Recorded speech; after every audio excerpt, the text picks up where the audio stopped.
Hello बच्चों, let's see this question and here this question से describe the difference between male and female child enrolment. Question आपसे बोल रहा है कि इंडिया में जो मेल और फीमेल चाइल्ड के एनरोलमेंट में डिफरेंस पाया जाता है, जो अंतर पाया जाता है, उसको डिस्क्राइब कीजिए।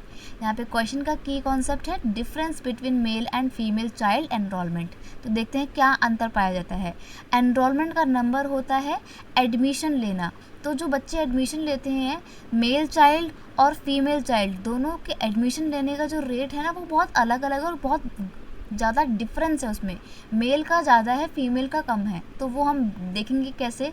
It has been estimated that in India there is a difference of 2.5% between male and female enrollment in education for the children।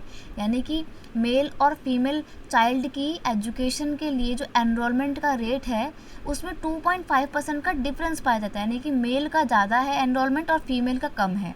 Reason क्या है? Reason for such difference is poverty. गरीबी एक बहुत बड़ा रीज़न है।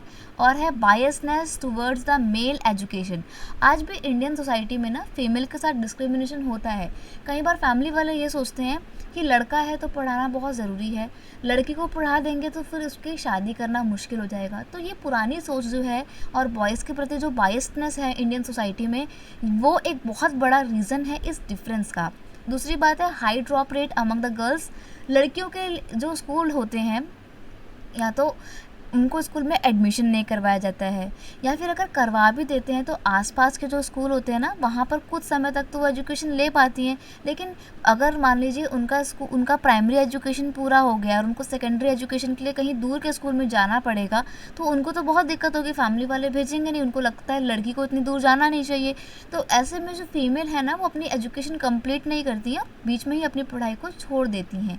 तो ये सब चीज़ें क्या करती हैं, ये सब कुछ मेन रीज़न है जो मेल और फीमेल चाइल्ड की एजुकेशन में या एनरोलमेंट में डिफरेंस क्रिएट करता है। I hope you understand it well. Best of luck.